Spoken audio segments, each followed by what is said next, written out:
Continuer le sujet du débat. Ouais. On va parler un petit peu de la paracha quand même, tout petit peu. Euh, donc bon, la paracha de la semaine, donc c'est parachat Shoftim, qui est intimement liée à la parachat Re'eh, puisque avec parachat Re'eh, on commence un peu les mitzvot. Après la longue introduction de Moshe Rabbeinu sur les grands événements, les fautes, les punitions, le Matan Torah, le Kriyat Shema.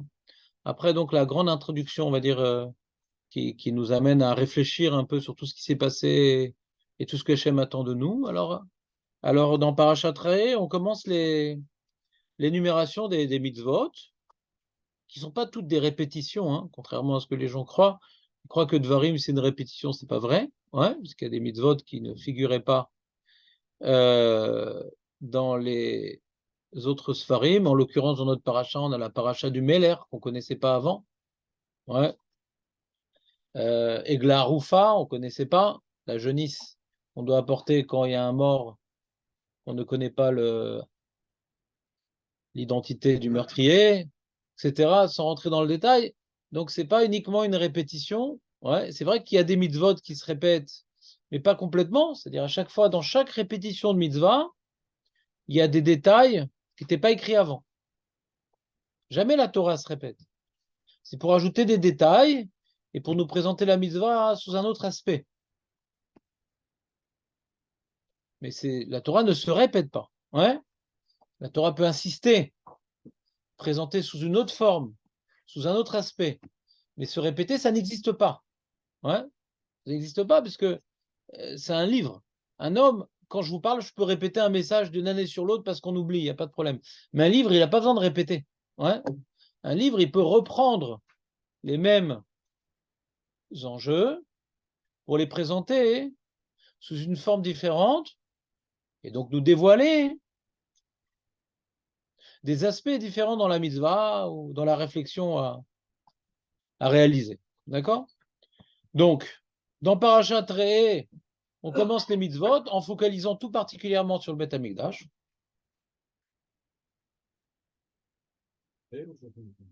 Re'eh. Et se termine d'ailleurs Parashat Re'eh par les trois fêtes. Parce que les fêtes, on ne parle pas ici de Rosh Hashanah, Yom Kippour, Rosh Chodesh, on parle uniquement de Pessah, Shavuot et Sukkot, puisqu'on parle des fêtes de pèlerinage. Contrairement à Parashat Emor, dans le chapitre 23 et 24, on fait l'énumération de toutes les fêtes, en commençant par Shabbat, ouais, et Pinchas, toutes les fêtes, en commençant par Shabbat, Rosh Chodesh, mais aussi Rosh Hashanah, Yom Kippour. Dans Parashat Re'eh, il y a uniquement Pessah, Shavuot et Sukkot. Pourquoi? Parce que c'est les fêtes de pèlerinage. Vous savez qu'à Rosh Hashanah et Yom Kippour, il n'y a aucun devoir d'aller au Beth Amikdash. À Rosh Hashanah et Yom Kippour, il n'y a aucun devoir d'aller au Beth Amikdash. Ce n'est pas une fête de pèlerinage. Celui qui ne monte pas au Beth Amikdash à Pessah, Shavuot, Sukkot, il a transgressé, ouais, il a annulé une mitzvah. Il y a plusieurs mitzvot, ouais.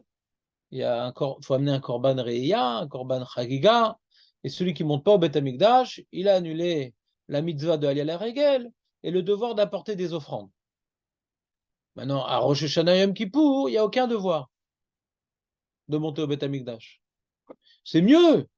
Ça, tu vois l'ambiance, tu es avec les Kohanim à Yom Kippour, t'entends le Shema Mefourage, etc. Mais ce n'est pas une mitzvah de Aliyah la Regel. Ce n'est pas un devoir intimement lié à la date. Il y a un service qui est réalisé à Rosh Hashanah Yom Kippour, ouais, qui n'est pas imposé à chaque individu.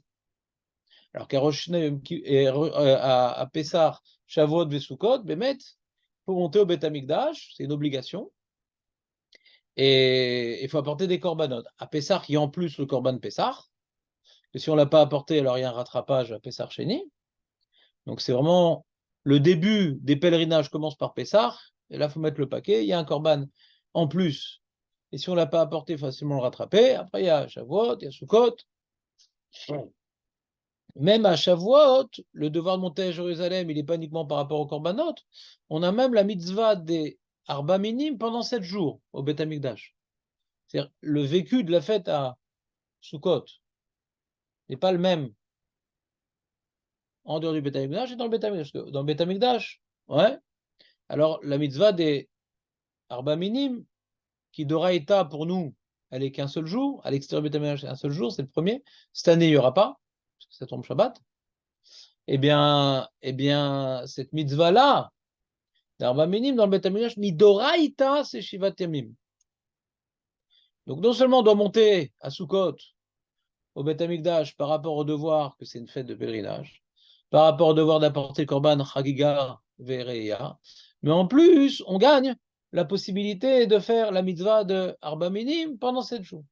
Donc pourquoi je vous parle de tout ça? Pour dire que Parashat Re'eh commence globalement sur la mitzvah du Beth Amikdash et finit par la mitzvah du Beth Amikdash. Alors, il y a des petites informations au milieu qui ne parlent pas du Beth Amikdash, et si ça a été la paracha de la semaine, je serais rentré plus dans le plan de Parashat Re'eh. Pourquoi?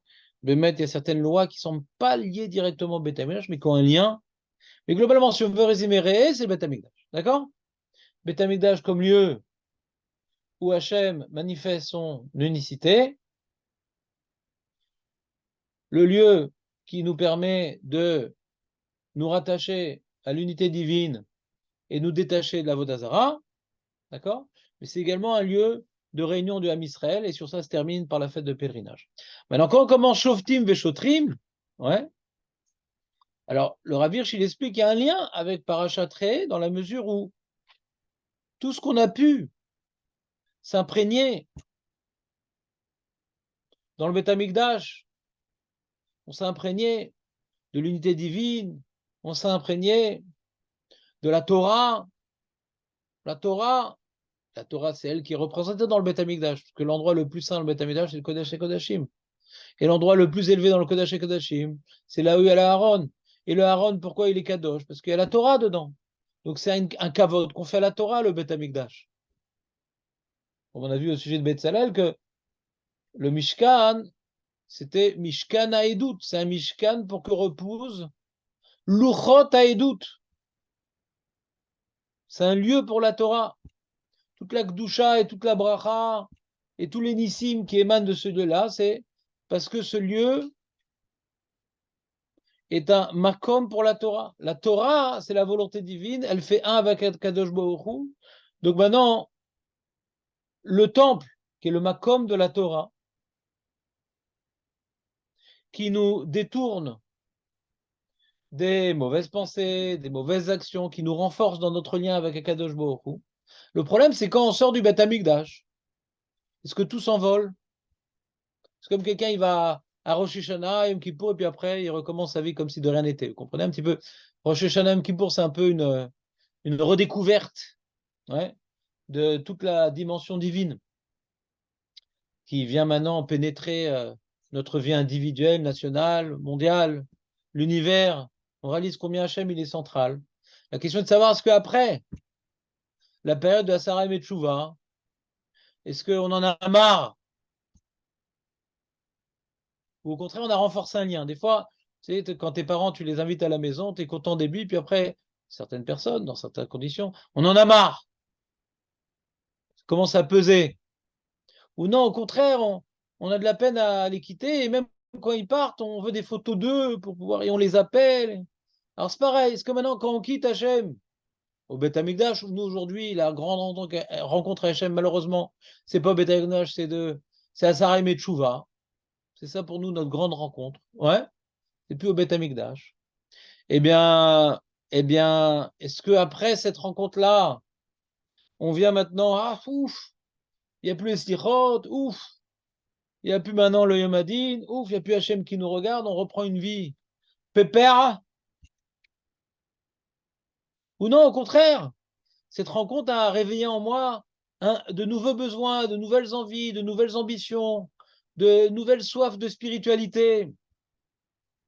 Je veux garder un lien. Vous comprenez ce que je veux dire ou pas?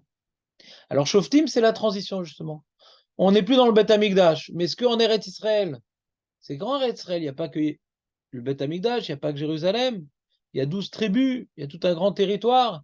Le monsieur qui vit à l'extérieur qui va retourner dans ses champs, est-ce que maintenant il va complètement effacer les acquis qu'il a pu avoir dans l'enceinte du temple ou pas? Alors, Shoftim veshotrim, titen lecha bechol sha'arecha.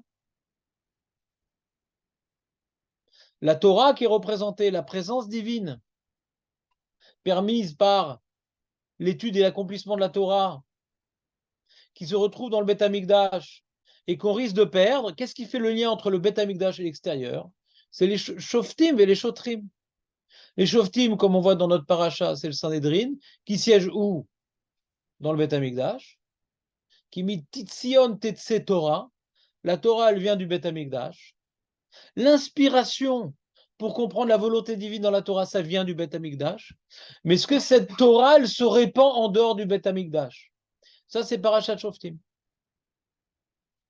Alors, sinon, on veut faire le lien entre l'idée qu'on vient de dire, qu'il y a le Beth Amikdash, il a continué à véhiculer ce qu'on a pu vivre là-bas à l'extérieur. Alors, nous, on fait le lien avec la période des Yamim Noraïm et le reste de l'année.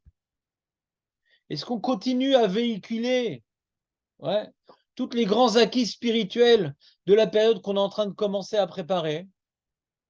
Est-ce que c'est une période comme ça où on fait semblant pendant 40 jours pour être bien jugé, ou non, on recommence une nouvelle relation qu'on veut qu'elle soit durable?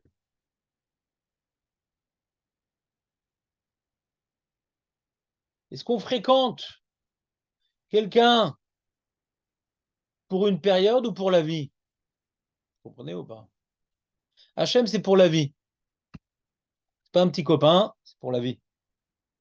Donc le problème, c'est que on oublie sa présence, on oublie nos devoirs envers lui, on oublie l'amour qu'il a envers nous. On oublie qu'on est le peuple élu, on oublie que la Géoula, elle dépend de notre comportement. Alors, il y a toute une période de rappel. De rappel. Mais la question pendant l'année, qu'est-ce qu'on a positionné comme Shoftim Veshotrim pour que se répande l'intensité spirituelle contenue dans ces 40 jours? Il y a des relais dans l'année ou pas? Vous comprenez ce que je veux dire? Les Shoftim et les Shotrim, c'est des relais. Les Shoftim, ils vont déterminer les lois, et les Shotrim, ils vont faire appliquer les lois. À qui? À toute la nation. À toute la nation. Partout. C'est ça qui a marqué. Les Shvatecha, Bechol Sha'arecha. Dans chaque ville, dans chaque tribu, il faut des relais partout. Des représentants du Beth Amikdash. Ils sont où les relais des 40 jours depuis Rosh Chodesh Elul jusqu'à Yom Kippour dans l'année, je vous demande? Ils sont où les relais? Les fêtes? Ouais. Shabbat? Très bien. Tfila? Très bien. Qui dit mieux? C'est pas que c'est faux ce que vous dites. Je pense qu'il manque un élément fondamental. Hein? Ouais, ודאי.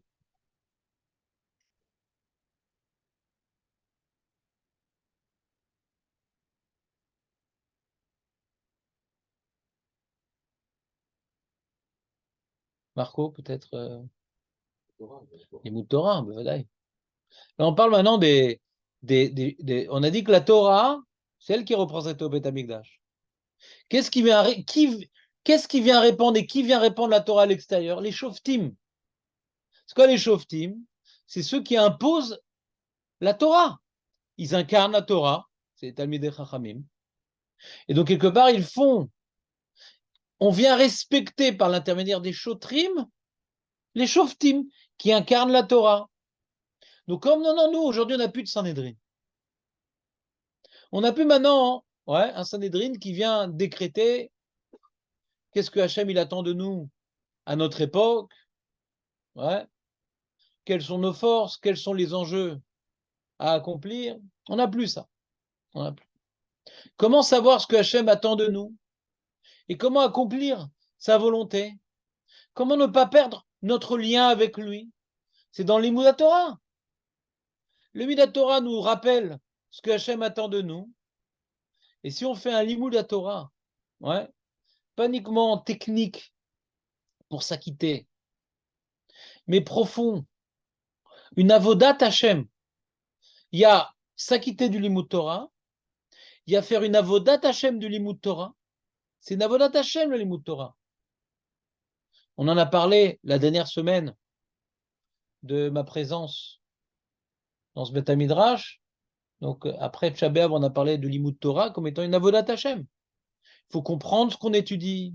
Il faut prononcer ce qu'on étudie. Il faut répéter pour ne pas oublier. Il faut avoir un rapport avec la Torah comme étant quelque chose de précieux qu'il ne faut pas perdre. Bon, j'ai étudié, c'est bon, j'ai fait mon Daf Yomi, allez, je peux faire mon jogging.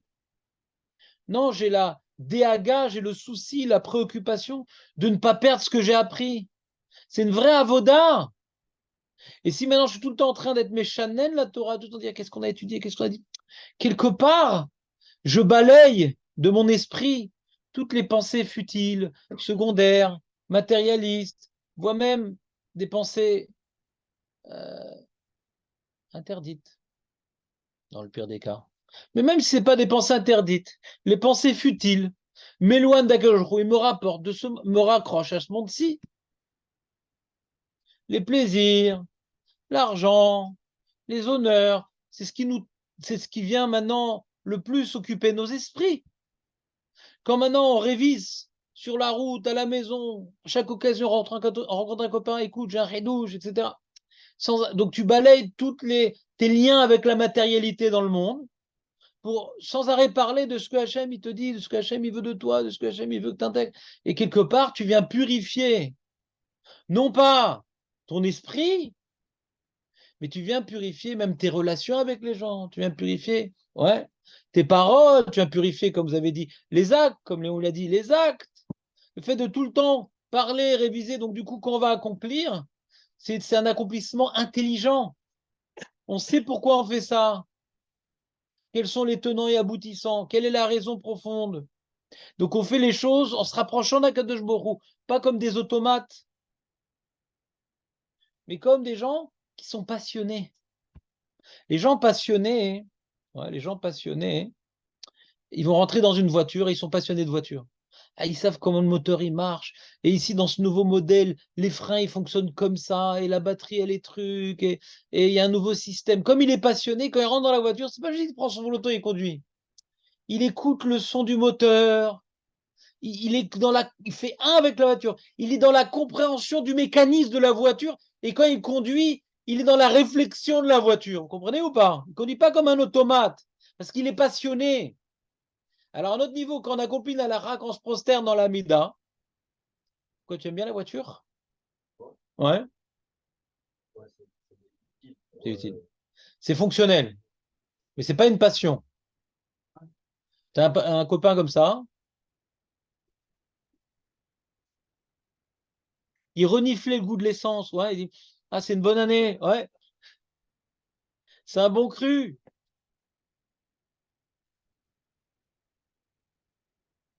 Alors, celui qui est possédé de voiture, celui qui est passionné de foot, il va regarder un match et regarde comment il a fait, il a pensé à l'avance qu'il était là-bas. L'autre, il dit bon, moi je regarde un match de foot, enfin je regarde pas, mais bon, quand maintenant c'est pour faire plaisir à mes enfants. Alors maintenant, quand il y a une finale de mondial, donc une fois toutes les années, je regarde un match de foot pour faire plaisir, bon, un petit peu en m'arrêtant. Ils croient que je regarde complètement, mais je suis pas avec eux. Mais alors, merci. Alors, qu'est-ce qui se passe? Alors, qu'est-ce qui se passe? Alors, le mec, lui, va voir toute la stratégie et il va réfléchir, ce joueur-là, c'est pas son style d'habitude. Tiens, il a changé de style. Moi, je vais voir, bah, il y a 3-1. C'est tout. Qui c'est qui a gagné? C'est pas que ça m'intéresse, mais pour être avec les enfants, moi, ça m'intéresse pas. Ouais. J'ai d'autres buts dans la vie. J'ai gardé mon libre arbitre. Et donc, tu comprends pas, Marco? Quand tu es passionné, c'est pas il y a Tachles, il y a tous les détails. Alors, quand tu es passionné d'Hachem et que tu accomplis maintenant ton amida, tu essaies de comprendre chaque mot, tu fais l'ishtar havayot. Pourquoi on est mishtar havé? Ouais, pourquoi on se prosterne dans Avot et pourquoi on se prosterne dans Modine, par exemple? Interro surprise, Bernard. La partie de reconnaissance des votes, de remerciement, et deux en haut, deux en bas. Deux en haut, deux en bas. Et quelqu'un veut dire les choses, c'est comme il a dit, mais un peu plus précise. On avait rapporté le Maharal. Pourquoi je vous dis ça? Parce que comme c'est quelque chose qui est à la Chalema, c'est normalement, si on est passionné de Torah, alors c'est quelque chose qui se développe, hein, on cherche pas à critiquer personne, mais c'est un exemple pour voir qu'est-ce que ça s'appelle, quoi être passionné de Torah. Tu as étudié un sujet, tu le mets en pratique et chaque jour de revivre le limoud qui a entouré cette halakha pour vivre intensément ce que tu vis, que la Torah elle remplisse tes actes. Pas moutar assour, non, c'est pas uniquement moutar assour, il y a un sens profond et je veux m'attacher au sens. Tu te rappelles Marco ou pas ce qu'il a dit le Maharal? La Ishtar Havaya de Havot, c'est pour nous faire vivre quel sentiment? Et la Ishtar Havaya de Modim pour nous faire vivre quel sentiment?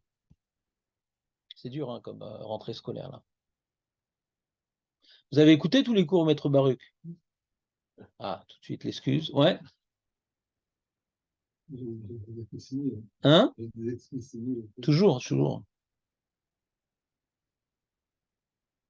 Alors je vous fais un petit rappel qui est pour moi fondamental. Moi, ça a changé ma prière. Ouais.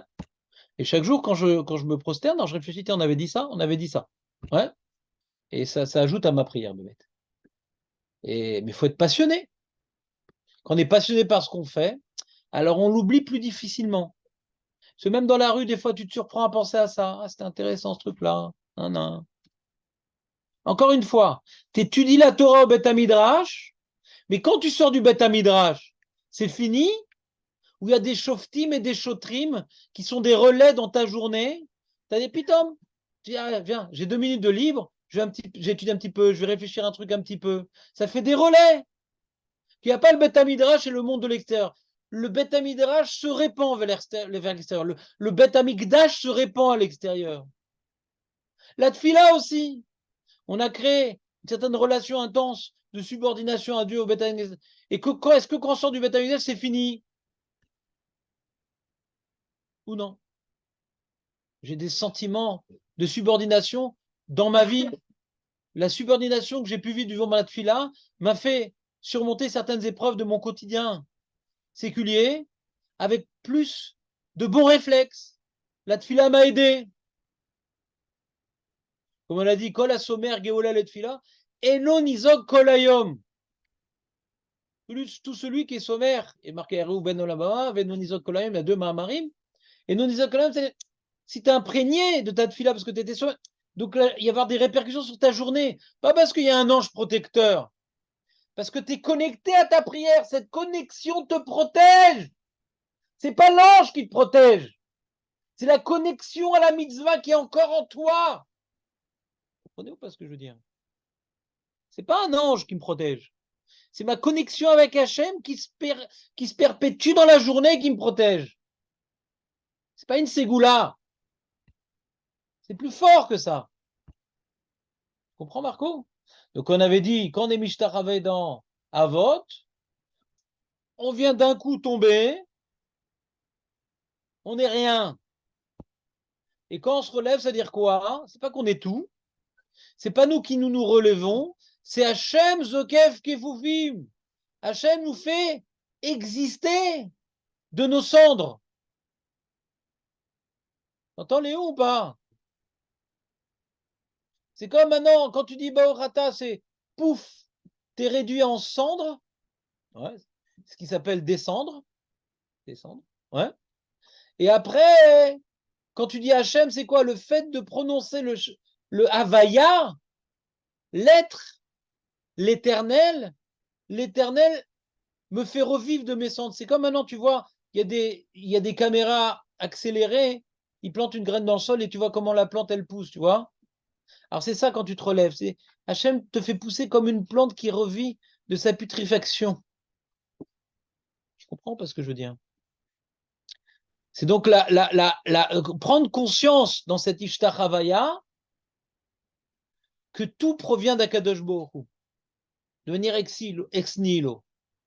Ça, c'est la première Ishtachavaya. La Ishtachavaya qui conclut la bracha, c'est quoi?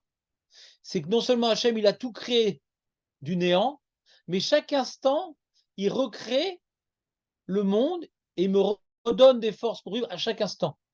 Ou Mechadesh betuvo, bechol yom aase bereshit.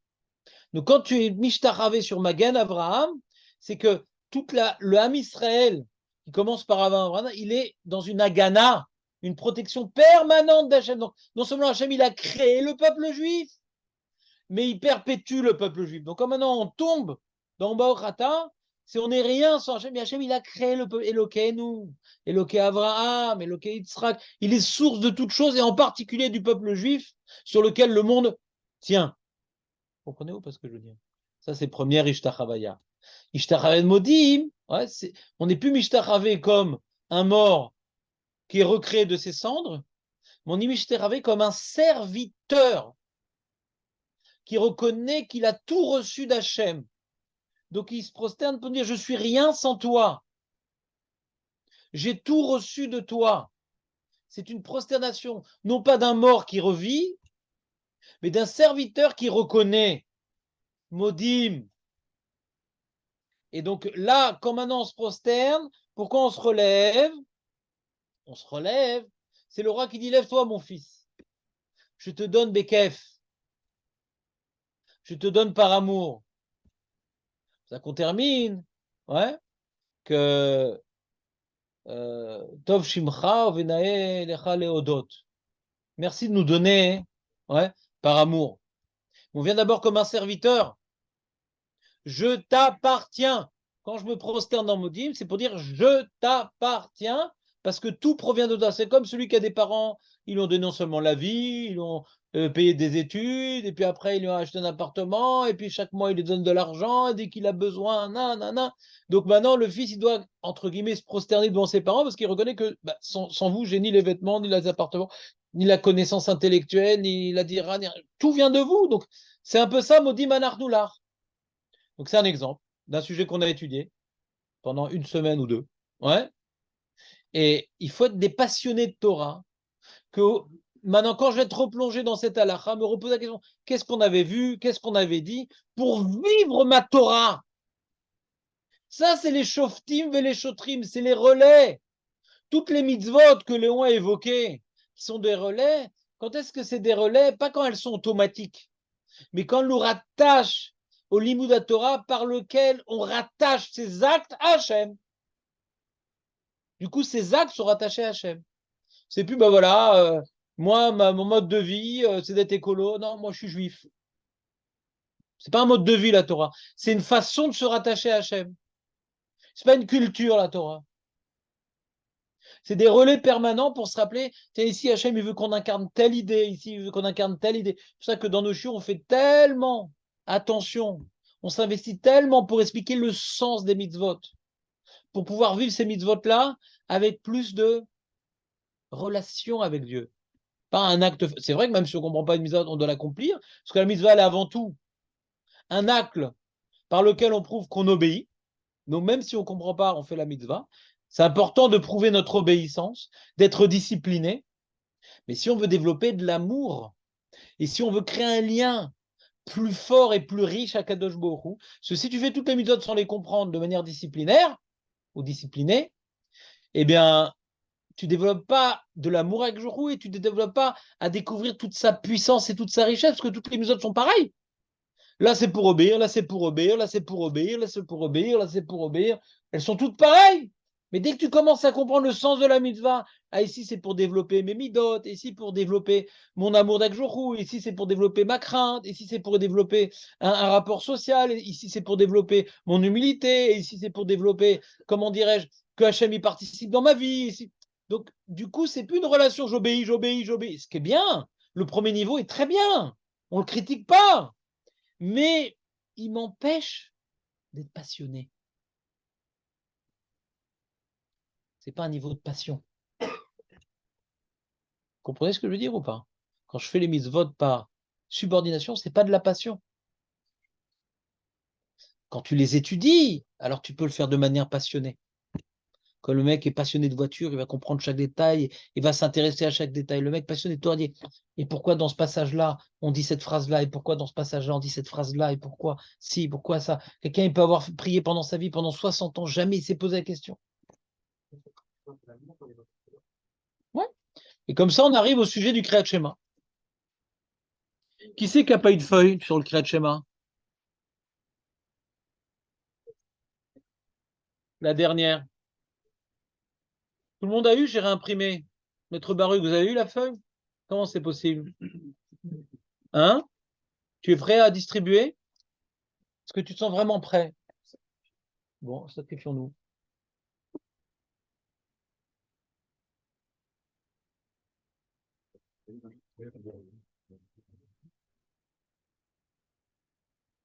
L'image, elle saute.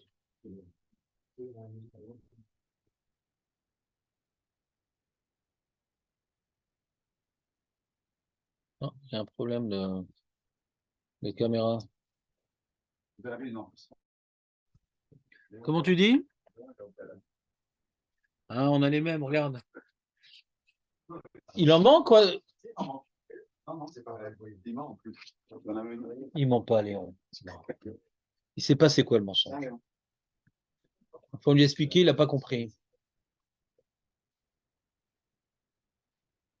Donc, on est dans la deuxième partie du shiur. Donc, il est 9h06. Et maintenant, on va reprendre le sujet passionnant à mes yeux de la passion pour Hachem. Donc, on a 2 parachutes dans le Kriyat Shema. D'accord? Puisque la troisième n'est pas une paracha du Kriyat Shema. La troisième, c'est pour accomplir le devoir de se rappeler de la sortie d'Égypte. Il y a un lien entre la troisième paragraphe, qui est la paracha de Tzitzit, et les 2 premiers paragraphes. Il y a un lien. Parce que si maintenant c'est juste pour se rappeler de la sortie d'Égypte, on aurait pu le faire n'importe quel moment dans la journée. On voit qu'on le fait coller au Kriyat Shema. Donc il y a un lien. Il y a un lien. Je ne dis pas qu'il n'y a pas de lien. Il y a un lien. Mais ce qu'on appelle les parachutes du schéma, c'est la première, deuxième. Ce qu'on appelle Shema Israël Ve'afta, Ve'ayim Shamoa. La première paragraphe du Kriyat Shema, elle est dans Parashat Vaïtranan, ouais, chapitre 6. Et la deuxième paracha du Kriyat Shema, elle est dans Parashat Ekev, chapitre 11. La première paragraphe du Kriyat Shema, il est intimement lié aux 10 commandements.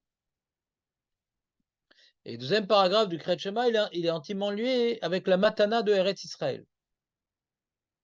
D'accord? Premier paragraphe est lié aux 10 commandements. Hachem s'est dévoilé à nous dans les 10 commandements. On a pu témoigner qu'il est un et qu'il est tout. On a senti que notre Neshama nous a quittés, on a senti la montagne était en tremblant, il y avait des éclairs, il y avait de la fumée, il y avait des chauffarotes, on a compris que tout provenait d'Akadosh Baruch Hu. Donc Moshe, il dit au Bnei Israël, Shema Israël, médite bien ce que tu as vu à Arsinaï, Shema Israël, Hachem Elokeinu Hachem Echad, ça reprend. Anochi Hachem Elokecha, Asher hotzeti me'eretz Misraim, Velo ilecha, Elohim acherim, Elohim acherim alpanai. Donc ça reprend les 2 commandements, les seuls, d'après Chazal, on a entendu clairement de la bouche d'Hachem. Le reste, c'est trop puissant, on n'a pas pu entendre. Donc c'est Moshe qui a dû les reprendre. Mais les 2 premiers commandements, c'est ceux qu'on a entendus parce que. Pourquoi on a entendu les 2 premiers commandements? Parce que c'est des commandements qu'on a pu comprendre. Pourquoi on a pu les comprendre? Parce que ces 2 premiers commandements viennent tout simplement traduire ce qu'on a vu. Qu'est-ce qu'on a vu au Arsinaï? Que Hachem est Echad et qu'il n'y a pas d'autre Dieu. Les 2 premiers commandements, c'est tout simplement l'expression verbale de ce qu'on a vu. Donc on a compris ce qu'on a vu. Et après, rentrer dans le détail et ne pas jurer un truc, et qui vous davahem, Shabbat, c'est déjà tellement déconnecté de l'événement, on n'a rien pu comprendre quand ça vient de la bouche d'Hachem. Mais que Hachem, il est Echad et qu'il n'y a pas d'autre Dieu, Baddaï, ça on l'a entendu de sa bouche. Quand on a entendu de sa bouche, on a compris qu'il est Echad et qu'il n'y a pas d'autre Dieu. Et Kriyat Shema reprend cette idée-là. Le Kriyat Shema reprend donc les 10 commandements. C'est ce qu'on a vu dans le Talmud Yerushalmi. Tu te rappelles, Marco, ou pas? Talmud Yerushalmi, il dit, ouais. Il dit pourquoi on doit dire les parachutes du schéma. te rappelles ou pas, Marco, ce qu'il disait? Il dit parce que c'était Meroumaz. Les 10 commandements dans les parachutes du schéma, tu te rappelles? Yerushalmi fait l'énumération de, tiens, de ce mot-là, on apprend le premier commandement, de ce mot-là, on apprend le deuxième commandement, etc., etc. Il va bien, Meir, il est au courant que le cours a repris ou pas? Il travaille même le vendredi, le pauvre. D'accord? Donc ça, c'est le lien avec Hachem direct. C'est schéma Israël. Il faut réfléchir à ce que Hachem, il est. Ouais. Et que donc, comme il est tout, il faut investir tout ce que nous sommes en lui. Donc il faut développer de l'amour, ouais, envers celui qui est tout et duquel nous provenons, duquel nous nous perpétuons, duquel nous nous épanouissons. Autant mon corps, mon esprit que mon argent. Donc tout le premier jour, donc je dois tout lui rendre, tout investir pour entretenir cet amour. Entretenir cet amour. Comprenez ou pas ce que je veux vous dire? Donc c'est pour ça que la première paracha évoque certains thèmes qui sont repris dans la deuxième paracha, mais qui vont être présentés avec d'autres termes et dans un ordre différent. Parce que l'enjeu de la première paracha, ouais, c'est développer, c'est connaître Dieu et l'aimer. Le Dieu qui s'est manifesté à nous, à Sinaï, il faut continuer à méditer à ce qu'il est et par conséquent aimer ce qu'il est parce qu'il est tout. Et la paracha de VM Shamoa n'est pas liée au don de la Torah, c'est lié au don de la terre d'Israël. Et la terre d'Israël nous a été donnée pour accomplir les mitzvot. La terre d'Israël nous a été donnée pour accomplir les mitzvot. Et d'ailleurs, se clôture la paracha de Vayeshamoa, hein, en deuxième partie de cette paracha-là, on dit, si tu n'écoutes pas le mitzvot, eh ben, tu vas être rejeté de cette terre-là. Et si tu écoutes les mitzvot, tu seras pour toujours, toi et tes enfants, sur cette terre-là. Donc on voit que Vayem Shamoa est intimement lié à la terre d'Israël. C'est bon ou pas? Vous êtes avec moi? La terre d'Israël est pour nous un garde-fou pour notre subordination. Je vais être plus clair. Vous savez que quand on était dans le désert et que Hachem nous a donné la Torah, Vekafa alenu ar kegigit. Il a mis la montagne vers Sinaï au-dessus de nos têtes, ouais, comme un tonneau. Si vous recevez la Torah, c'est bien. Sinon, vous serez enterré ici. Vous vous rappelez ou pas? Vous connaissez cette Gemara, Shabbat Daf Pechet? Tu te rappelles, Marco, de l'explication du Ramban? C'est quoi, vous serez enterré ici? On l'a dit à plusieurs reprises, cette explication.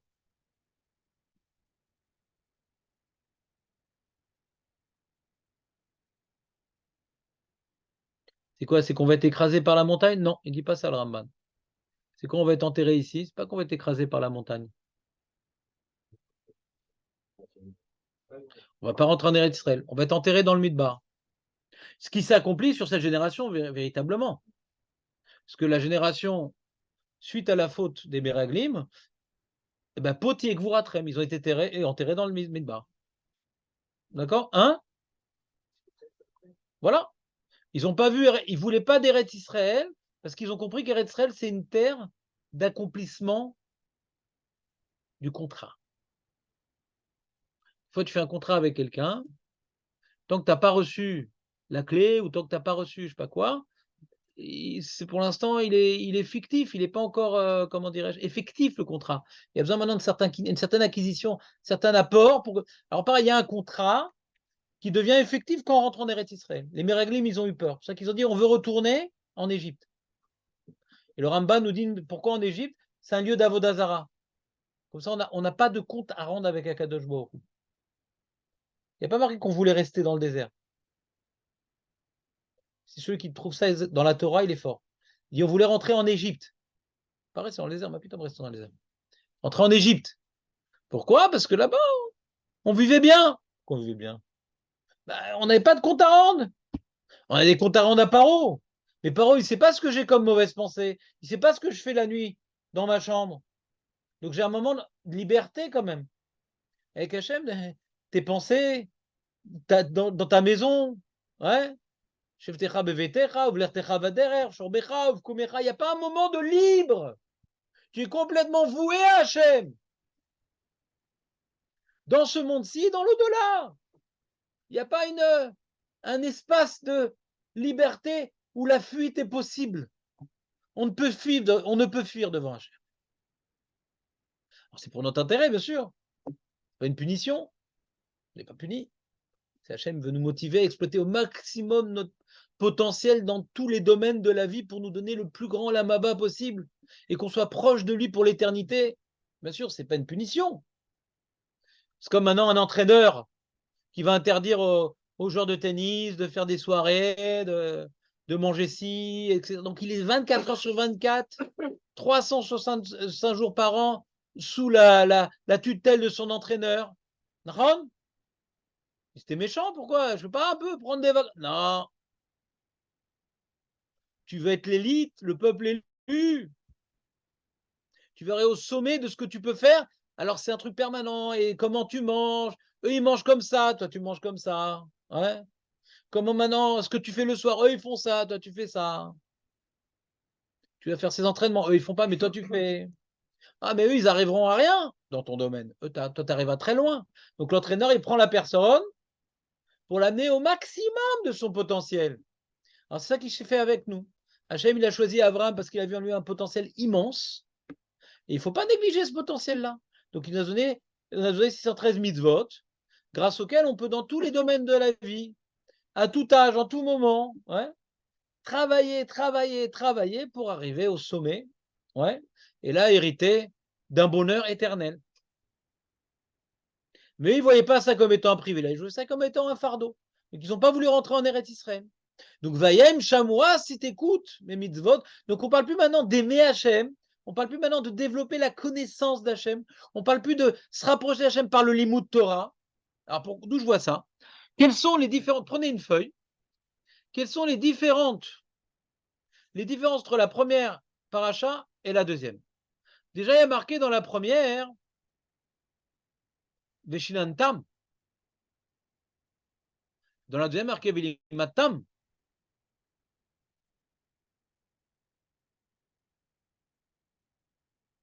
Le Liboud n'est pas écrit de la même manière.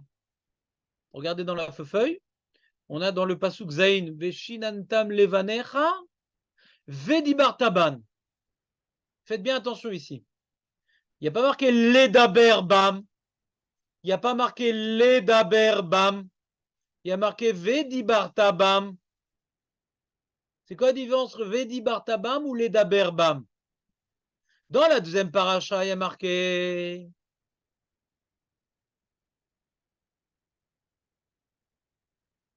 Velimatem otam et benechem, Ledaber Bam. On ne parle pas là-bas de Shinoun, premièrement. Deuxièmement, on parle pas de notre limoud à eux. Nous, on parle de leur limoud à eux.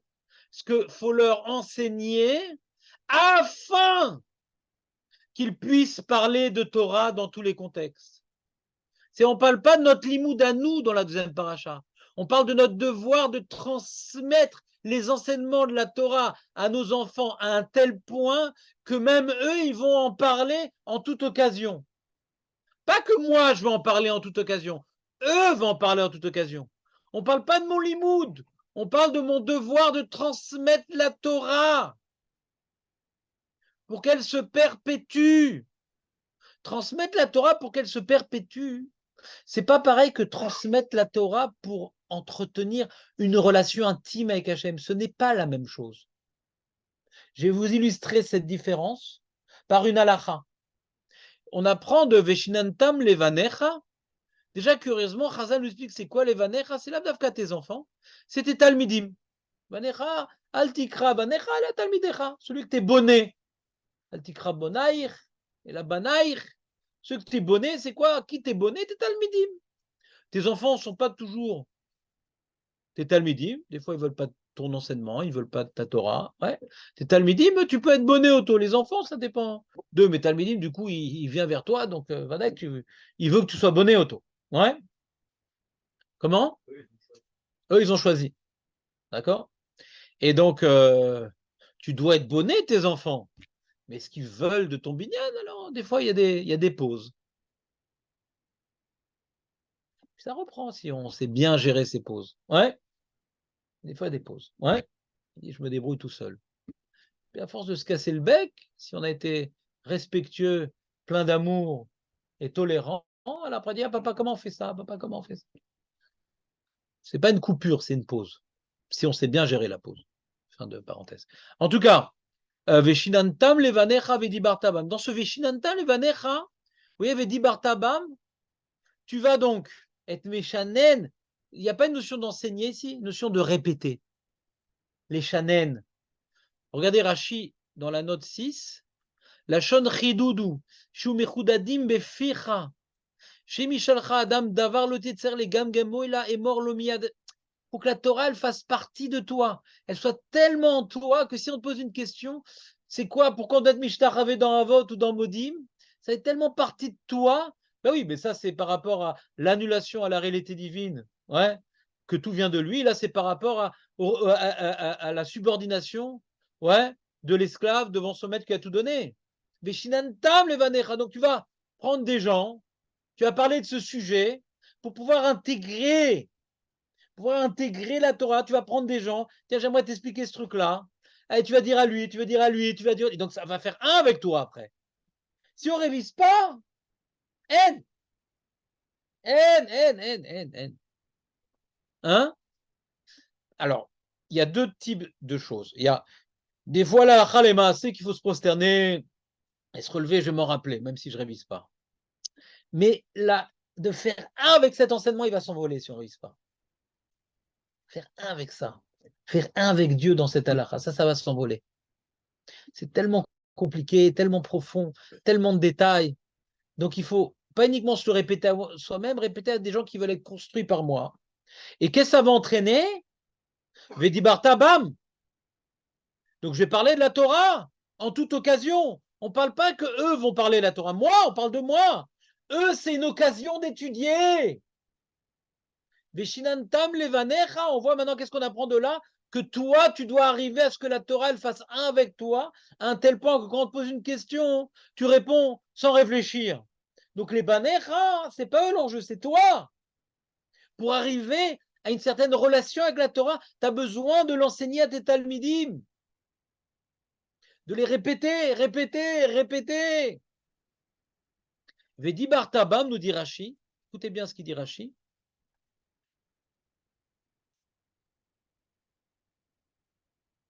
Note 8. Chez Loïkar dit Bouchaï Labam, assez Ikar Valtasem Tafel. Rashi te dit, c'est quoi Vedi Bartabam? Que l'essentiel de tes paroles doit tourner autour de la Torah. Alors tu dois parler un peu de Parnassa des fois. Tu dois t'intéresser à ta femme, à ci, à ça. Mais l'essentiel de tes paroles, alors là, ça témoigne d'une passion. Quelqu'un qui est passionné, je sais pas, on a dit de foot, de voiture, de, je sais pas moi, de politique. Voilà. Quelqu'un qui est passionné de politique, c'est pas très passionnant, mais celui qui est passionné de politique, ouais, et ben à toute occasion, ils vont en parler, là. Qu'est-ce que tu en penses de la réforme? Qu'est-ce que tu en penses de Bibi? Qu'est-ce que tu en penses des élections? Qu'est-ce que tu en penses des municipales? Sans arrêt, il a quelque chose à dire sur ça, parce que ça le passionne. Il ne parle pas que de ça, mais l'essentiel tourne autour de ça. Donc ici, vous voyez, on parle maintenant de s'attacher à la Torah. On ne parle pas ici de transmettre la Torah pour accomplir des halachot. Dans la Torah, il y a deux enjeux. Il y a s'attacher à la Torah pour en faire ma passion et ma relation avec Dieu. Ne pas perdre ce que j'ai vécu à Arsinaï, où j'ai eu un contact avec Dieu.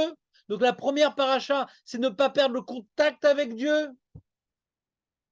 Deuxième paracha, hein, c'est pas maintenant un contact avec Dieu, une passion que je dois développer par ce limoud Torah. Non, c'est maintenant, Velimatem, c'est un limoud, il faut en transmettre la halachot. Puisque Et il faut maintenant, si tu écoutes la Torah, si tu n'écoutes pas, donc fais attention, tu veux rester éternellement sur cette terre-là, d'accord? Si toi t'étudies, c'est bien, mais si tes gosses ils connaissent pas les halachot, ça va pas durer. Si tes gosses connaissent pas, donc on parle des enfants là-bas, il n'y a pas marqué Talmidim là-bas. C'est que dans la première paracha qu'on parle de Talmidim. Deuxième paracha, ils disent pas que c'est Talmidim, c'est les enfants mamash. Si tu veux maintenant, parce que à la fin de la deuxième paracha, qu'est-ce qu'il y a marqué? Que grâce à cela, on va rester en Eretz Israël, quoi? Les manir bouillé mechem vime benechem. On veut que toi et tes descendants restent en Israël. Mais pour que toi et tes descendants restent en Israël, c'est obligé de leur transmettre le contrat que tu as reçu. Tu as reçu un contrat à accomplir. Et sans ce contrat-là, tu es renvoyé de la DIRA. Il y a un contrat à respecter. Vous comprenez ou pas? Là, j'ai loué une DIRA pour Airbnb pour le Rosh Hashanah. On va faire un Natania. J'espère qu'il y aura Minan, sinon j'ai payé pour rien. Mais bon. Et donc, ce qui s'est passé au contrat, alors on te dit tu ne peux pas faire de fête là-bas le soir. Dommage, nous on fête Rosh Hashanah. Tu peux pas, je sais pas, qu'est-ce qu'ils te demandent d'amener des animaux de compagnie. Ouais. Mais mes enfants ramènent leurs femmes, donc je sais pas ce qu'on va faire. Et etc. Donc, tu as reçu une dira, tu as reçu une dira. Il y a un contrat. Celui qui ne respecte pas le contrat, vous savez ce qui se passe? Non. Airbnb, si comment dirais-je, le loueur se plaint du locataire, il est radié. Il est radié. C'est fini. Il devra maintenant aller sur Booking. C'est fini Airbnb. Vous comprenez ou pas? Il y a un contrat à respecter. Donc c'est quoi Vayem Shamoa Tishmoa? C'est quoi Tishmeu? C'est quoi? Ça ne concerne pas l'individu. Vous voyez qu'il y a une grande différence également entre la première paracha et la deuxième paracha. Première paracha, elle est au singulier. Deuxième paracha, elle est aussi au pluriel. Elle n'est pas que au pluriel, elle est aussi au pluriel. Vous êtes avec moi ou pas? Vous êtes en plein Airbnb dans les Baléares. Ouais? C'est bon ou pas?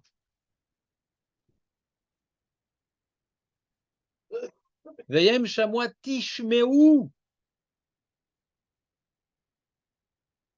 La première paracha, c'est Moshe qui nous parle. La deuxième paracha, c'est Hachem qui nous parle. El mitzvotai. Vous écoutez mes mitzvot. C'est pas une mitzvot de Moshe, ouais.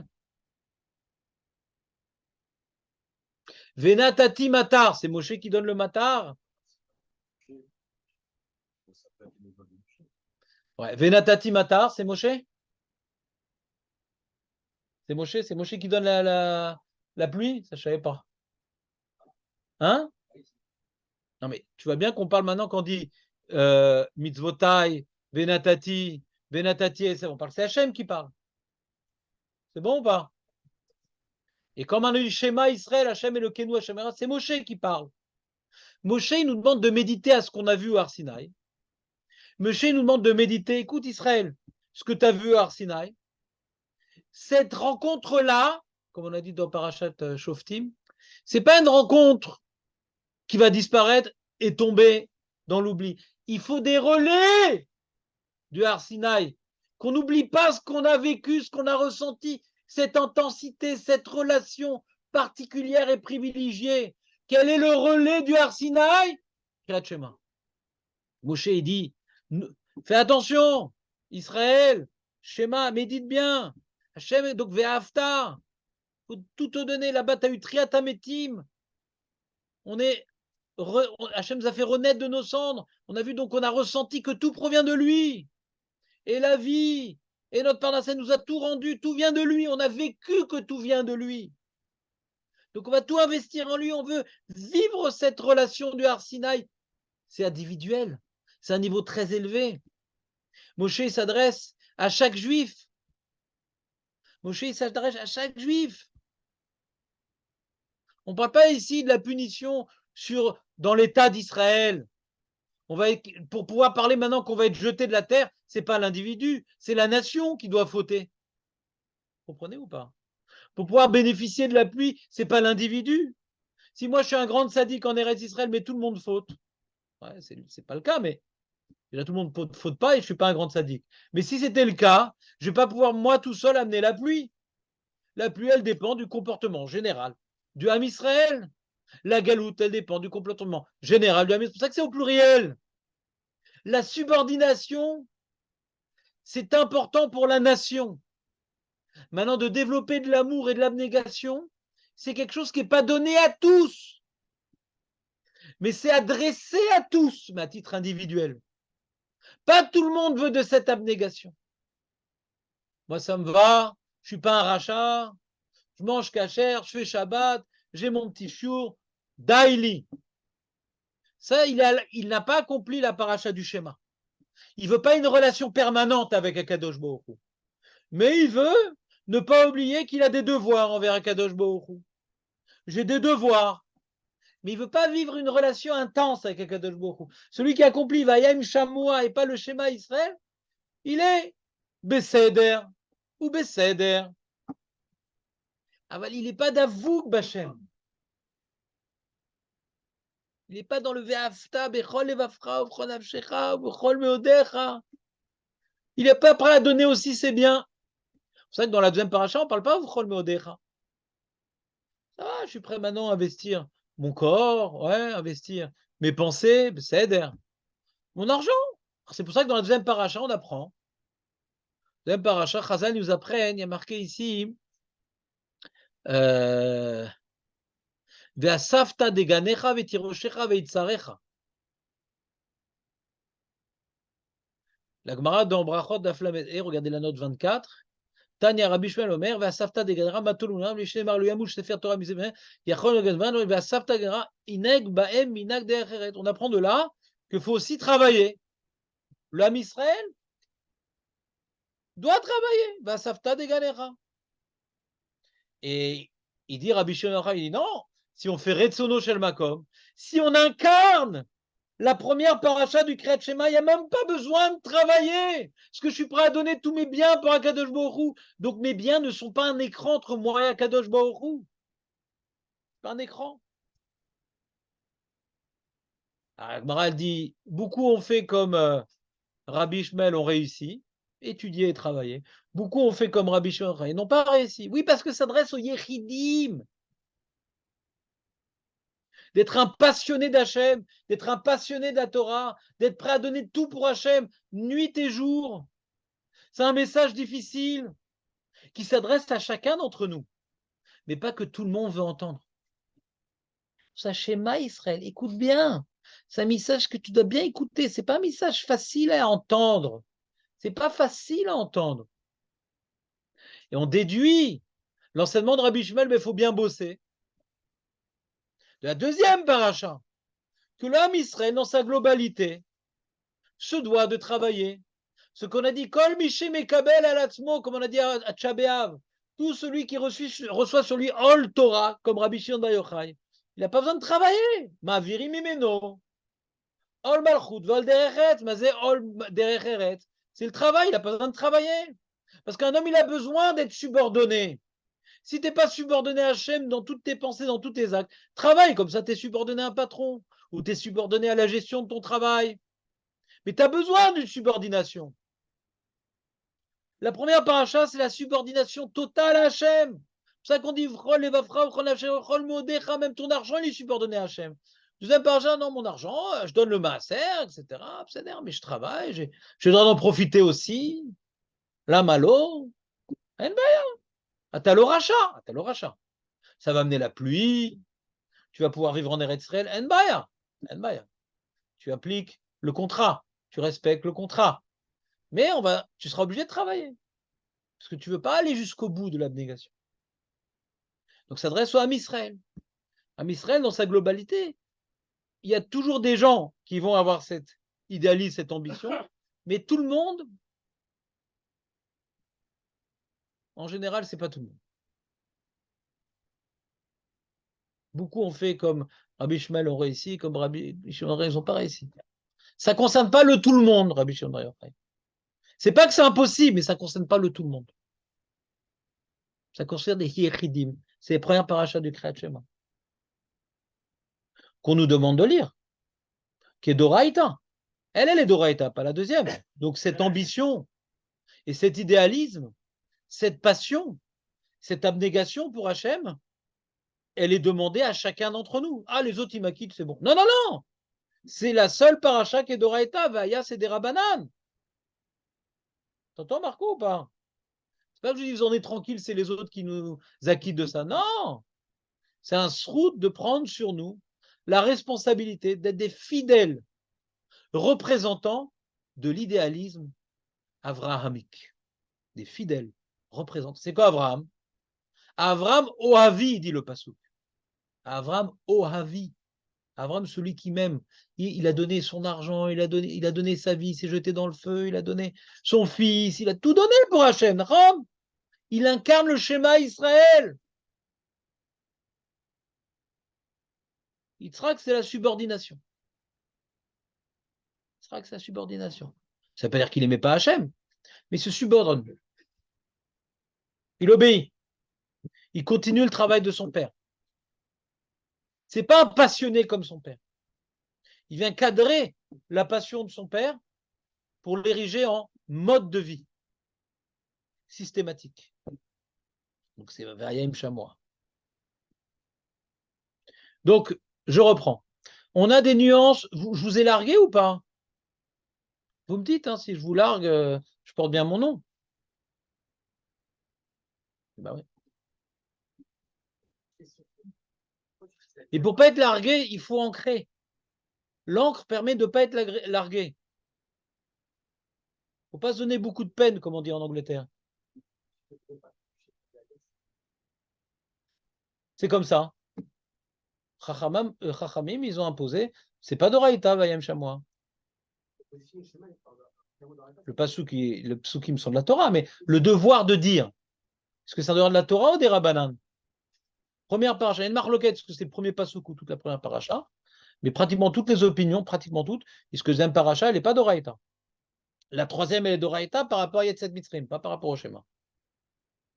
La troisième, elle est d'Oraïta par rapport à Yetzet Mitzrim, pas par rapport au Kriyat Shema. D'accord? Vous êtes avec moi? Je reprends.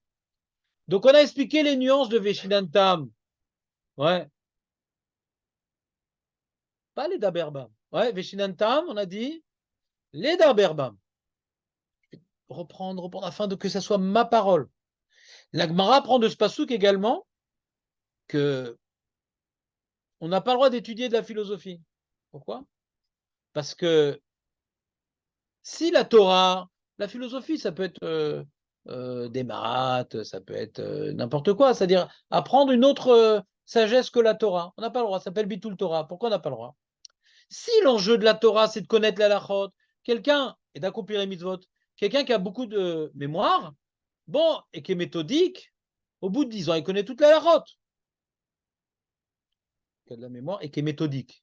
Souvent, on n'est pas méthodique dans la halachot. On écoute un shiur, on ne révise pas, on n'est pas mesakem, on ne se fait pas des interros. Comme à l'école. Comment on connaissait on avait des connaissances. Bon, il y avait le cours du prof, après on révisait, et après il y avait un interro, et là on pouvait se rappeler. Mais si on va à un cours d'halakha, qu'on ne révise pas, qu'on note pas, qu'on ne se fait pas un interro, on s'étonne qu'on oublie. C'est normal, c'est pas méthodique. C'est un manque de méthode. C'est normal. Tout à fait normal qu'on oublie. Nous, on avait commencé à faire la Chot Shabbat ensemble. J'avais fait toute une souga avec de la Chot avec un mifran. Quand j'ai vu que les gens n'arrivaient pas le mifran, j'ai arrêté. Ça ne sert à rien qu'on fasse de la Chot si ce n'est pas pour retenir la Chot. Pas tout le monde avait raté, mais un certain nombre. Les gens qui n'ont pas révisé, les gens qui n'ont pas fait l'effort. La Chot, il faut connaître. La Chot, il faut connaître. Comment on connaît? Il faut être méthodique. Il n'y a pas. Il n'y a pas des gens géniaux et des gens bêtes.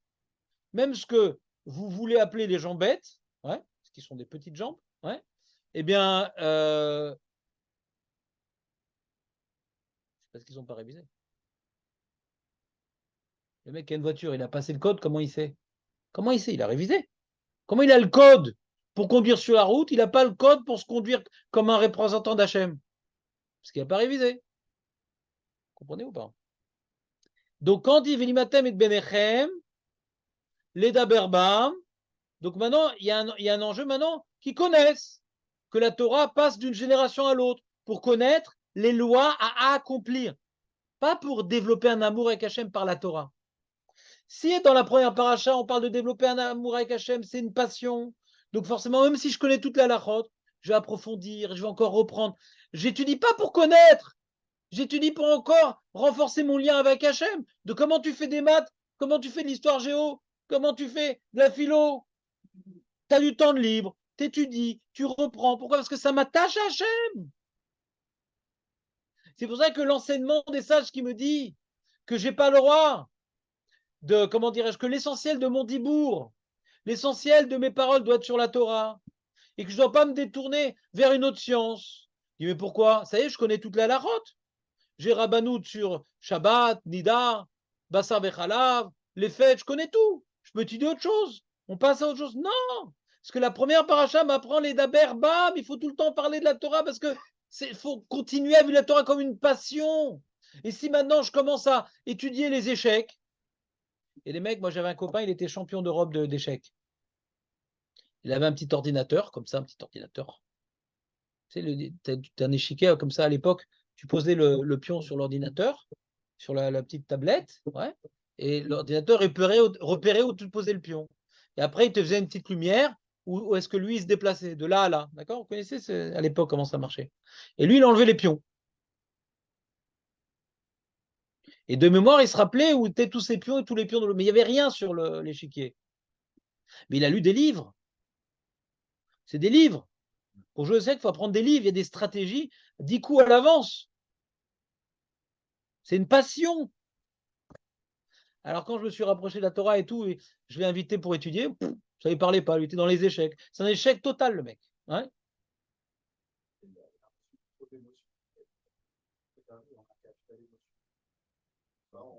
Soit on est dans la Torah et au prochain ça marche. Soit il a utilisé pour autre chose. Lui, il aimait les échecs et les maths. Ouais. Échecs et maths. Ouais. Mais il a fait tomber le roi de sa vie. Melech Malachim. Donc quand tu as une passion, tout tourne autour de ça. Peu importe que tu connais encore. Vous comprenez ou pas? Un mec, il connaît un morceau par cœur. Moi, je fais un peu de piano des fois pour gêner les voisins. Et il connaît un morceau par cœur. Pourquoi tu le refais? Tu connais par cœur. Ah, j'aime bien ce morceau. Mais tu le connais! J'aime bien ce morceau. Tu le connais! Des fois, tu fais du piano pour pouvoir pas faire d'erreur, pour savoir comment répéter le morceau. Ça, c'est la deuxième paracha. Tarles, j'ai un concert, ouais, faut savoir le faire le morceau. Tarles. Très bien. Mais des fois, j'ai pas de concert. Pourquoi tu le refais? J'aime ça. C'est le premier paragraphe du schéma. Vous comprenez ou pas? Donc, pour développer l'amour avec Ekjorou, en premier lieu, il y a le Limud Torah. En deuxième lieu, la Torah, elle est tellement importante pour moi que je prends une paracha, je la mets à mon bras, à ma tête. Première étape, c'est l'étude. Je parle que de ça. C'est la première étape. Deuxième étape, c'est tellement important pour moi que je veux qu'elle soit sur mon corps, cette Torah-là. Comme le mec, il a un badge sur les voitures. Le mec qui a la voiture, il va acheter un pins. À l'époque des pins, les pins, ça permet de connaître les hobbies que les gens avaient. Le mec qui aimait la photo, il avait un appareil photo. Le mec qui aimait la voiture, il avait une voiture. Le mec qui aimait un hamburger, il avait un pins d'hamburger. Ouais. Pour les photos, il faisait cheese. Il n'y a pas de problème. Ça, c'est le pins. D'accord? Alors, nous, notre pins, c'est la Torah. Alors, la Torah sur nous. Sur notre maison. Parce que le mec aussi va mettre des tableaux de voitures et de hamburgers dans son appartement. Alors, nous, la Torah aussi, elle est sur la maison. C'est de plus en plus. D'abord, l'amour se développe par le limoud qui occupe mes propos, que je répète sans arrêt, je ressasse et j'approfondis. Après, je mets sur mon corps qui est encore une preuve d'amour. Et encore, preuve secondaire, même sur mes maisons. Ouais, alors à chaque porte, il y a de la Torah. C'est pour ça que c'est dans la première paracha, c'est dans cet ordre-là. Torah, donc limoud, tfilin, mezuzot. D'abord, ce qui m'apporte le plus d'amour, c'est le limoud. Ensuite, preuve d'amour, je le mets sur mon corps. Ouais. Par exemple, voilà, le monsieur prof d'amour, il met une bague. Et autre preuve d'amour, il met maintenant un portrait dans le salon de sa femme, quand il était encore jeune, monsieur. Sinon, il y a le canapé fripé qui ressemble pour plus tard. Eh bien, donc, tu vois, d'abord, l'amour, c'est il parle sans arrêt d'elle. Ça, c'est preuve d'amour. Deuxième preuve d'amour, c'est la bague, c'est sur mon corps. Troisième preuve d'amour, dans la maison, il y a une petite photo là-bas d'elle. Vous voyez le crescendo ou pas? Deuxième paracha, c'est pas limoud, tfilin, mezuzot. La thème. Elle t'aime. El Tem. Limud, Tfilin, Mezuzot. Deuxième paracha, c'est Telem. Tfilin, Limud, Mezuzot. Vous avez remarqué, c'est pas dans le même ordre? Vous qui jouez au tiercé. Vous remarquez pas que c'est dans le même ordre? C'est pas dans le même ordre? Regardez, c'est pas moi qui l'ai dit, c'est Hachem. Regardez. Il y a marqué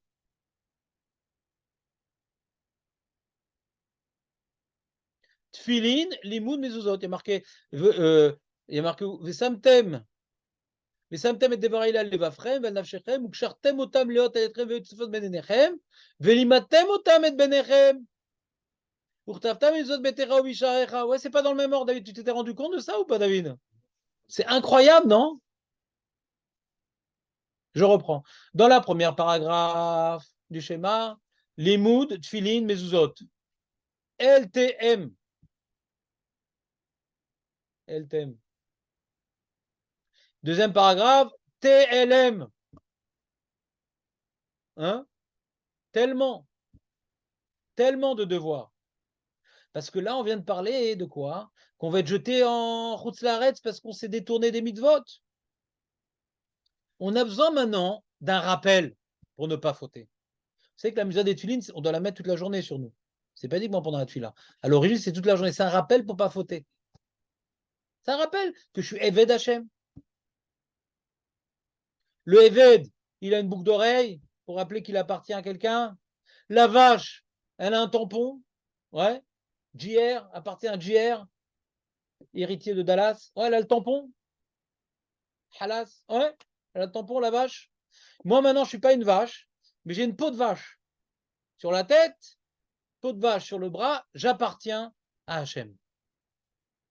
Cette appartenance à Hachem, déterminée par les tefilines, c'est première étape pour ne pas oublier mes devoirs. Les tefilines me font que j'oublie pas mes devoirs. D'accord ou pas? Deuxième niveau, pour ne pas oublier les devoirs, il faut les transmettre à ses enfants. Il y a moi d'abord, pour ne pas oublier les devoirs, j'ai les tefilines. Moi, je connais la Torah, mais même si je connais, j'ai besoin, au moment de l'action, de ne pas oublier mes devoirs. Donc, les tefilines me rappellent. Ce que j'ai étudié, c'est sur moi. Ça me rappelle pour ne pas me tromper, pour ne pas oublier, pour ne pas me dévier. Tefilines. Après, pour pas que la Torah se perde, il y a ma Torah et la Torah de mes enfants pour qu'elle se perpétue.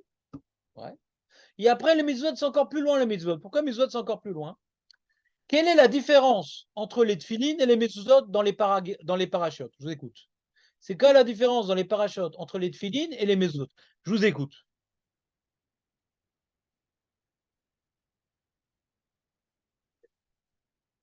Qu'est-ce qu'il est fort, Léon? Désolé, David. C'est pas de ta faute. Non, commence bien. C'est ton mentor. Ouais.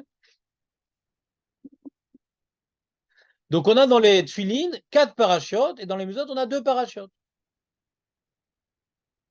Ah, il s'est trompé. Qu'est-ce qu'il n'est pas fort, Léon? Hein? C'est quoi les parachutes qui manquent dans les mezuzot? Il y a Féméode.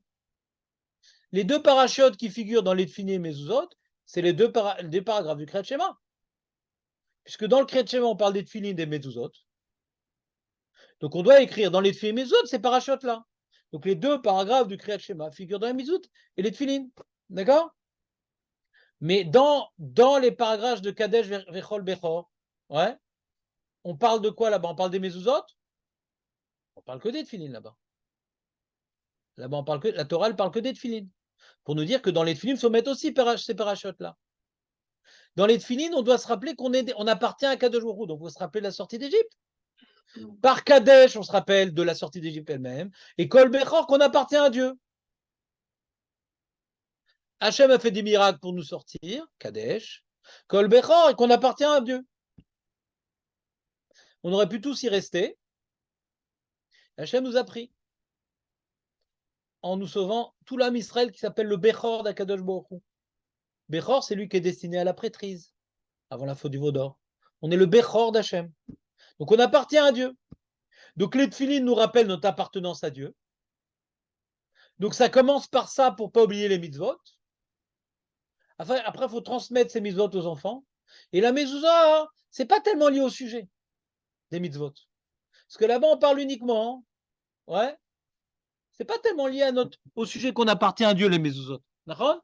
C'est pas écrit qu'on appartient à Dieu. On parle pas de la sortie d'Égypte dans les mezuzot. Mais de quoi on parle? On parle du schéma et de Vayem Shamoa. Donc ceci est un rappel, plus indirect, qu'on a des devoirs. Possession. Les possessions qu'on a, ça vient de Dieu. Mais la paracha de Vayem Shamoa, c'est qu'on appartient à Dieu. On a des devoirs envers lui. D'accord? Donc d'abord, les tefilines nous rappellent qu'on est ses serviteurs. Le limoud, on forme la génération à venir pour être des bons serviteurs. Et la mezouza, hein, ouais, mettre notre maison, ouais, elle est vouée à cet avoda. Mais la maison, on nous rappelle moins la faute. C'est-à-dire, à la maison, on faute moins qu'à l'extérieur. Pourquoi à la maison, c'est un lieu où on ne fait pas grand-chose, quoi. On dort, on mange. C'est à l'extérieur où l'homme, il va se battre, il va voir des choses, il va être malhonnête. Le combat, il est plus avec la maison, n'est pas par rapport à l'intérieur. C'est par rapport quand on rentre dans la maison. Même ce lieu de vie limité où on mange, on dort, là aussi, on doit se rappeler qu'on est voué à Hachem. Mais l'essentiel du combat, dans les champs, ouais, dans le travail, c'est qu'on a les tefilines sur nous que ça nous protège. Ça nous accompagne partout, les tefilines. Comprenez ou pas ce que je veux dire? Donc, en termes de rappel de notre subordination, les tefilines passent avant. Mais la maison, c'est même dans la maison. Même dans la maison, on doit être encore subordonné. Donc, résumons. On a aujourd'hui évoqué un certain nombre. Ouais, je conseille de noter parce que vous allez, dès ce soir, mettre en pratique la passion du limoud, qui est donc d'appliquer les enseignements à notre vécu des mitzvot. Et donc, on a un vécu 2 fois par jour du Kriyat Shema. On peut les lire, ouais, comme une femme, qui est ptoura des mitzvahs. On sera juste rayav de le faire. C'est ça qui va nous différencier d'une femme. On peut le lire comme un Talmid Chacham. Il dit, mais moi, je ne suis pas un Talmid Chacham. Oui, dans cette mitzvah, tu as le droit d'être Talmid Chacham. On ne peut pas être Talmid sur tout, mais dans ce qu'on a étudié, on peut être Talmid Chacham, pourquoi pas? On peut être Talmid Chacham sur tout, mais dans ce que tu as étudié, tu peux être Talmid Chacham. Donc maintenant, on va devoir appliquer. Donc il faut bien comprendre que quand on lit le schéma Israël et Vayem Shamoa, ça participe à 2 enjeux différents et complémentaires. Première paracha, c'est revivre l'événement du don de la Torah, revivre la relation unique, intime, privilégiée avec Dieu, méditer combien il est un, combien on appartient à lui, combien il doit occuper nos esprits, nos corps, nos biens, il est tout. On est complètement voué à lui. C'est Avram Ohavi. C'est la passion d'Hachem, donc je parle que de Torah. Pratiquement que de Torah, et je répète, et sur le chemin, et dans ma maison, et en dormant, et en me couchant, et en me levant. Et je mets cette Torah sur mon corps, et même sur cette maison, parce que c'est pour moi ma passion, donc je l'accroche partout. C'est clair? Donc ça, on a justifié pourquoi il est marqué Veshinantam. Les Daberbam, pour répéter, répéter, pour en parler tout le temps, pas pour la transmettre. C'est que grâce à ça, on a expliqué pourquoi il y a d'abord la Torah avant les tefilines et après les mezuzot, parce que la Torah, c'est le meilleur moyen de développer notre passion avec Hachem. Mais aussi, après, il faut prouver que cette passion est tellement telle qu'on l'accroche sur nous. Mais ça commence par ce limoud-là. La passion, elle commence par le limoud. Les tefilines, c'est un niveau, ouais, secondaire, mais important aussi. Tellement passionné que je vais mettre une bague. Et je vais mettre aussi un portrait à la maison. C'est bon? Mais la deuxième paragraphe nous parle maintenant pour ne pas perdre la terre d'Israël. La terre nous a donné pour être le peuple d'Akadosh Baruch Hu, ses serviteurs. C'est un lieu de servitude et c'est pour ça que les Miraglim ont refusé cette terre-là. Ils ne voulaient pas de ce lieu de servitude. Donc ça conditionne. La terre est conditionnée par les mitzvot. Si on fait les mitzvot, c'est bien, on aura la pluie, on aura ci, on aura ça. On sera rassasié. Si on n'a pas les mitzvot, on est jeté de cette terre-là. Donc c'est pour nous rappeler nos devoirs d'obéissance, de subordination. Ve'ayim shamoa.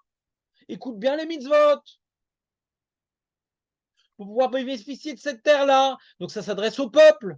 Parce que quand tout le peuple faute, il est jeté de la terre. Quand tout le peuple accomplit, il se perpétue sur cette terre. Ça ne dépend pas de l'individu là-bas.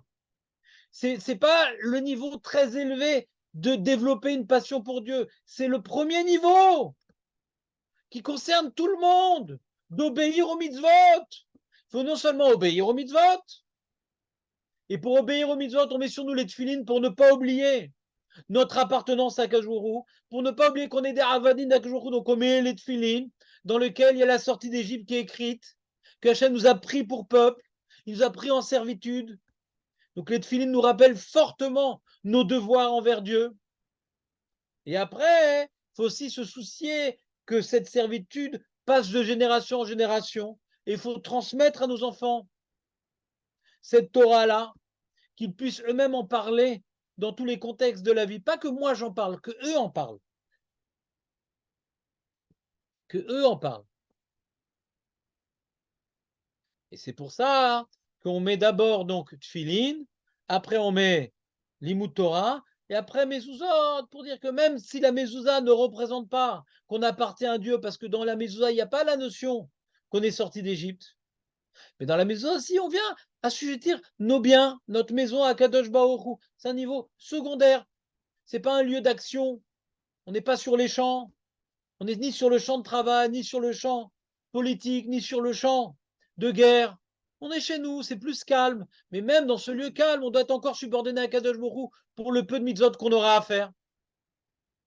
Donc dans notre rappel aux mitzvot, il faut que ça soit sur nous, il faut lancer nos enfants, et même dans le lieu qui n'est pas le lieu de beaucoup de mitzvot, là aussi, là-bas, il faut un rappel. C'est ce qui justifie l'ordre. C'est clair ou pas? Je vous fais une interro la semaine prochaine. Pourquoi je peux vous faire une interro la semaine prochaine? Parce que comme c'est un sujet que vous allez pratiquer 2 fois par jour, il n'y a aucune raison que vous ne sachiez pas me faire un résumé. Aucune raison. Donc, Zant Hashem, peut-être ça va décourager des gens à venir la semaine prochaine pour l'Archouma. Donc, je me libère un jour de vacances, peut-être. Ouais, peut-être que j'aurai plus de clients le vendredi. Mais j'ai un saint devoir de vous impliquer, ce qui m'aide aussi, moi, à me renforcer dans ce domaine-là qui n'est pas assez présent en moi, de vous impliquer dans la passion pour la Torah. La passion pour la Torah. Pas juste j'ai fait un shiur, c'était sympa. C'était intéressant ce qu'il a dit, je ne sais plus ce qu'il a dit, mais c'était sympa quand même. On a passé du bon temps. Il faut des shoftim et des shotrim pour ce qu'on a appris des relais. Alors on a appris un sujet, vous remarquez que la plupart des sujets que je vous enseigne, c'est des sujets à la Halema assez. Donc c'est facile de les relayer. Facile. Tu as bien compris le sujet, tu as bien résumé, tu as écrit, ou tu réécoutes le shiur, je ne sais pas, chacun comment il fonctionne. Après, dans le Kriyat Shema, tu essaies de te rappeler. Alors sur ton site, tu as le droit de marquer à certains. Ah, ici, le premier paracha, ça parle de ça. Le deuxième paracha, ça parle de ça. Ici, c'est pour ça, il y a ça et ça. On peut résumer le shiur en 5 minutes. Hein. On peut résumer le shiur en 5 minutes. Les différentes nuances entre les deux parachutes. Ouais. C'est sur plusieurs points. Ça, c'est au singulier, ça, c'est aussi au pluriel. Il y a l'ordre de Telem et Letem. Ouais. Il y a Veshinantam, Velimantam. Il y a Talmidim, il y a Banim. En quelques points, on peut résumer le shiur. Et chaque jour, tu le mets en pratique. Donc, pour toujours, tu sais ce que tu es en train de faire. Tu développes un idéalisme par la première paracha et tu renforces ta subordination par la deuxième paracha. D'accord? C'est bon ou pas?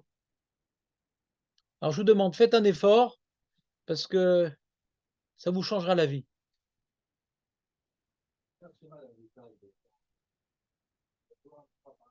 Alors, c'est Marloquet dans l'Agma. Ah non, c'est Marloquet. Alpi Arizal, il y a 3 paragraphes. Mais page toute, le Shulchan c'est le premier paragraphe, d'après le Shulchan Aruch. D'après le Shulchan c'est le premier paragraphe. Alpi Arizal, c'est les 3 paragraphes. Alors, pourquoi il y en a qui ont l'habitude de lire les 3 paragraphes? Parce que des fois, ils font la vie vite trop tôt. Et donc, du coup, même s'ils ont oublié, ils sont quittes du Kriyat Shema.